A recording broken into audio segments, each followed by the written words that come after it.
समय संस्कार या समय आचार की दीक्षा की विधि। उपमन्यु कहते हैं, यदुनंदन नाना प्रकार के दोषों से रहित शुद्ध स्थान और पवित्र दिनों में गुरु पहले शिष्य का समझ नामक संस्कार करे। गंध, वर्ण और रस आदि के विधि पूर्वक भूमि की परीक्षा करके वास्तुशास्त्र में बताई हुई पद्धति से वहां मंडप का निर्माण करे। मंडप के बीच में वेदी बनाकर 8 दिशाओं में छोटे छोटे कुंड बनाए। फिर ईशान कोण में या पश्चिम दिशा में प्रधान कुंड का निर्माण करे। एक ही प्रधान कुंड बनाकर चंदोवा, ध्वज तथा अनेक प्रकार की बहुसंख्यक मालाओं से उसको सजाए। तत्पश्चात वेदी के मध्य भाग में शुभ लक्षणों से युक्त मंडल बनाए। लाल रंग के सुवर्ण आदि के चूर्ण से वह मंडल बनाना चाहिए। मंडल ऐसा हो कि उसमें ईश्वर का आह्वान किया जा सके। निर्धन मनुष्य सिंदूर अथवा अघनी या तिन्नी के चावल के चूर्ण से मंडप बनाए। उस मंडल में 1 या 2 हाथ का श्वेत या लाल कमल बनाए। एक हाथ के कमल की कर्णिका 8 उंगल की होनी चाहिए। उसके केसर 4 उंगल में हो और शेष भाग में अष्टदल आदि की कल्पना करे। 2 हाथ के कमल की कर्णिका आदि 1 हाथ वाले से दुगनी होनी चाहिए।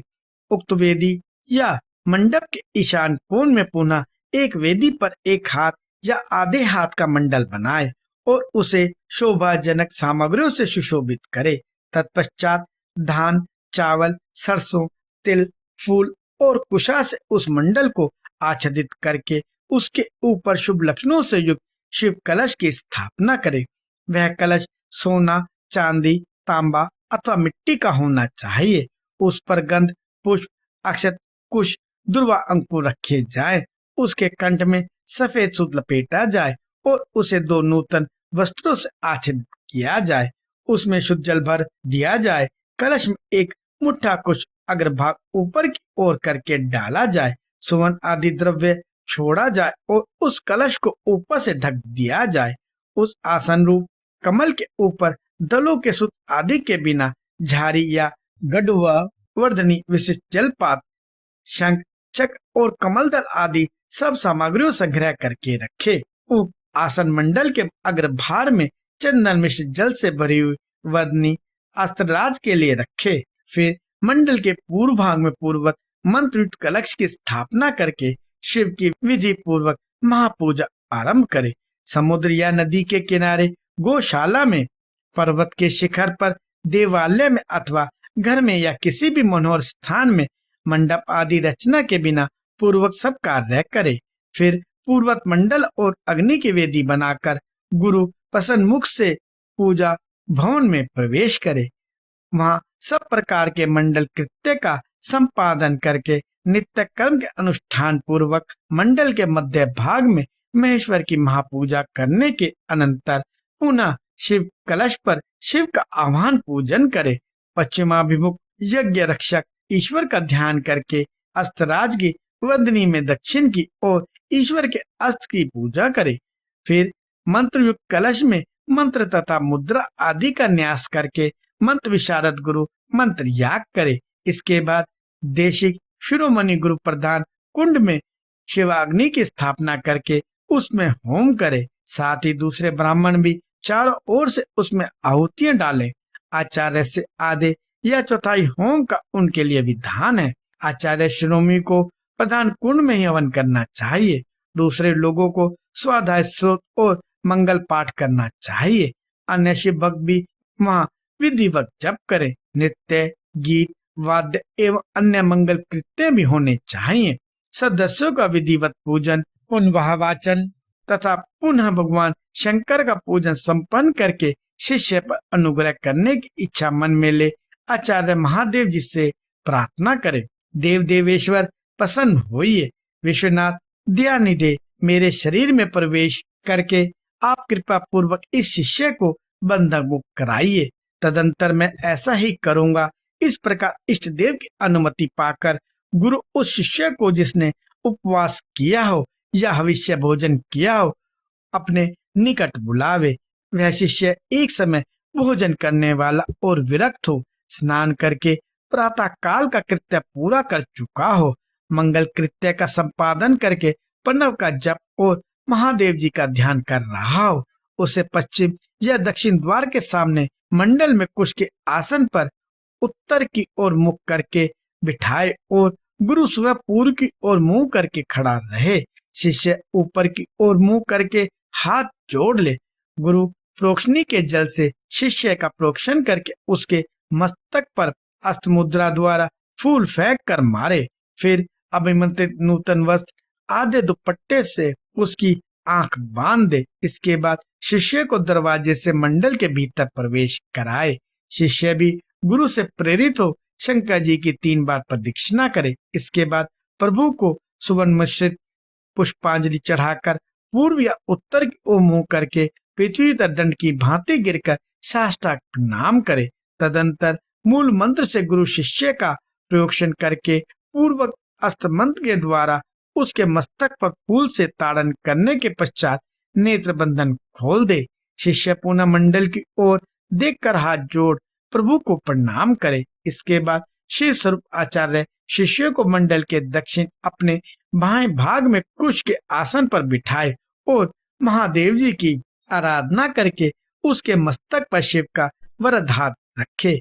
मैं शिव हूँ, इस अभिमान से युक्त गुरु शिव के तेज से संपन्न अपने हाथ को शिष्य के मस्तक पर रखे और शिव मंत्र का उच्चारण करे। उसी हाथ से वह शिष्य के संपूर्ण अंगों का स्पर्श करे। शिष्य भी आचार्य रूप से उपस्थित हुए ईश्वर को पृथ्वी पर गिरकर साष्टांग प्रणाम करे। तदंतर जब शिष्य शिवाग्नि में महादेव जी की विधिवत पूजा करके 3 आहुतियां दे ले, तब गुरु पुनः पूर्वक शिष्य को अपने पास बिठा ले। कुशा के अग्रभाव से उसका स्पर्श करते हुए विद्या या मंत्र द्वारा अपने आप को उसके भीतर आविष्ट करे। तत्पश्चात महादेव जी को प्रणाम करके नाड़ी संधान करे। फिर शिव शास्त्र में बताए हुए मार्ग से प्राण का निष्क्रमण करके शिष्य के शरीर में प्रवेश की भावना करे। साथ ही मंत्रों का तर्पण भी करे। मूल मंत्र के तर्पण के लिए उसी के उच्चारण पूर्वक 10 आहुतियां देनी चाहिए। फिर अंगों के तर्पण के लिए अंग मंत्रों द्वारा ही क्रमशः 3 आहुतियां दे। इसके बाद पूर्ण आहुति देकर मंत्रवेत्ता गुरु प्राश्चित के निमित्त मूल मंत्र से पुनः 10 आहुतियां अग्नि में डाले। फिर देवेश्वर शिव का पूजन करके सम्यक आचमन और हवन करने के पश्चात यथोचित रीति से जातिता वैश्य का उद्धार करे। भावना द्वारा उसमें वैश्य को निकालकर उसमें क्षत्रिय की उत्पत्ति करे। फिर उसी तरह क्षत्रिय का भी उद्धार करके गुरु उसमें ब्राह्मणत्व की उद्भावना करे। इसी प्रणाली से जातिता क्षत्रिय का भी उद्धार करके ब्राह्मण बनाए। फिर उन दोनों शिष्यों में रुद्र की उत्पत्ति करे। जो जाति से ही ब्राह्मण है उस शिष्य में केवल रुद्र की भी स्थापना करे। फिर शिष्य का प्रोक्षण और ताड़न करके उसके आग की चिंगारियों के समान प्रकाशमान शिव स्वरूप आत्मा को अपने आत्मा में स्थित होने की भावना करे। तदंतर पूर्वक नाड़ी से गुरु मंत्रोच्चारण पूर्वक वायु का रेचन निस्सारण करे। वायु का निस्सारण करके उस नाड़ी के द्वारा ही शिष्य के हृदय में वह स्वयं प्रवेश करे। प्रवेश करके उसके चैतन्य का नील बिंदु के समान चिंतन करे। साथ ही यह भावना करे कि मेरे तेज से इसका सारा मल नष्ट हो गया और वह पूर्णतः प्रकाशित हो रहा है। इसके बाद उस जीव चैतन्य को लेकर नाड़ी से सहर मुद्रा एवं पूरक प्राणायाम द्वारा अपने आत्मा से एकीभूत करने के लिए उसमें निविष्ट करे। फिर रेचक की ही भांति कुंभक द्वारा उस नाड़ी से उस जीव चैतन्य को वहां से लेकर शिष्य के हृदय में स्थापित कर दे। तत्पश्चात शिष्य का स्पर्श करके शिव से उपलब्ध हुए यज्ञोपवीत को उसे देकर गुरु 3 बार आहुति दे। पूर्ण आहुति होम करे। इसके बाद आराध्य देव के दक्षिण भाग में शिष्य को कुश आदि फूल से आच्छादित करके श्रेष्ठ आसन पर बिठाकर उसका मुंह उत्तर की ओर करके उसे स्वातिक आसन में स्थित करे। शिष्य गुरु की ओर हाथ जोड़े रहे। गुरु स्वयं पूर्वामुख हो एक श्रेष्ठ आसन पर खड़ा रहे और पहले से ही स्थापन पूर्वक सिद्ध किए हुए पूर्ण घट को लेकर शिव का ध्यान करते हुए मंत्र पाठ तथा मांगलिक वाद्यों की ध्वनि के साथ शिष्य का अभिषेक करे। तदंतर शिष्य उस अभिषेक के जल को पोंछकर श्वेत वस्त्र धारण करे, आचमन करके अलंकृत हो हाथ जोड़ मंडप में जाए। तब गुरु पहले की भांति उसे कुशासन पर बिठाकर मंडल में महादेव की पूजा करके कर न्यास करे। इसके बाद मन ही मन महादेव जी का ध्यान करते हुए दोनों हाथ में बसम ले शिष्य के अंगों में लगाए और शिव मंत्र का उच्चारण करे। तदंतर शिवाचार्य मातिका न्यास के मार्ग से शिष्य का दहन प्राण आदि सकलीकरण करके उसके मस्तक पर शिव के आसन का ध्यान करे और वहां शिव का आह्वान करके यथोचित रीति से उनकी मानसिक पूजा करे। तत्पश्चात हाथ जोड़कर महादेव जी की प्रार्थना करे, प्रभु आप नित्य यहाँ विराजमान हो। इस तरह प्रार्थना करके मन ही मन यह भावना करे कि शिष्य भगवान शंकर के तेज से प्रकाशित हो रहा है। इसके बाद पुनः शिव की पूजा करके शिवारूपणी शैवी आज्ञा प्राप्त करके गुरु शिष्य के कान में धीरे धीरे शिव मंत्र का उच्चारण करे। शिष्य हाथ जोड़े हुए उस मंत्र को सुनकर उसी में मन लगा शिवाचार्य की आज्ञा के अनुसार धीरे धीरे उसकी आवृत्ति करे। फिर मंत्र ज्ञान कुशल आचार्य शाक्त मंत्र का उपदेश दे, उसका सुखपूर्वक उच्चारण करवाकर शिष्य के प्रति मंगला प्रशंसा करे। तत्पश्चात संक्षेप से वाच्यवाचक योग के अनुसार ईश्वर रूप मंत्र का उपदेश देकर योग आसन की शिक्षा दे।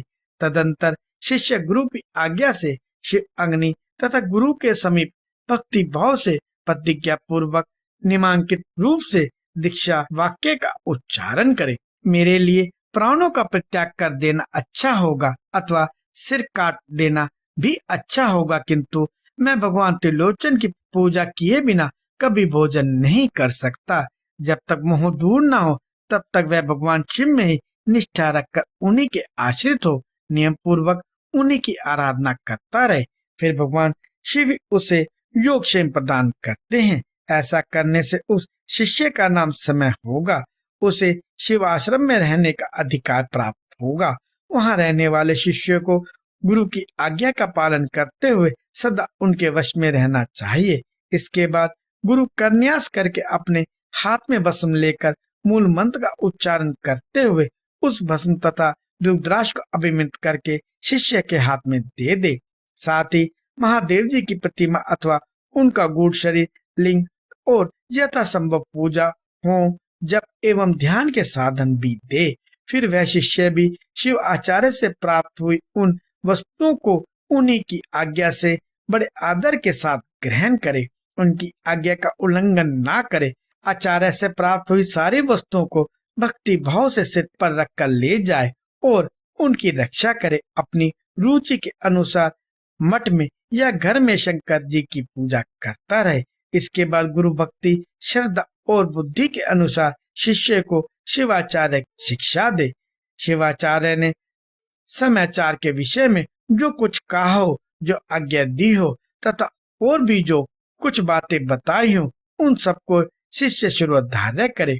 गुरु के आदेश से ही वह शिव आगम का ग्रहण, पठन और श्रवण करे, ना तो अपनी इच्छा से करे, ना दूसरों की प्रेरणा से ही। इस प्रकार मैंने संक्षेप से समाख्य संस्कार समयाचार की दीक्षा का वर्णन किया है। यह मनुष्यों को साक्षात शिव धाम की प्राप्ति कराने के लिए सबसे उत्तम साधन है।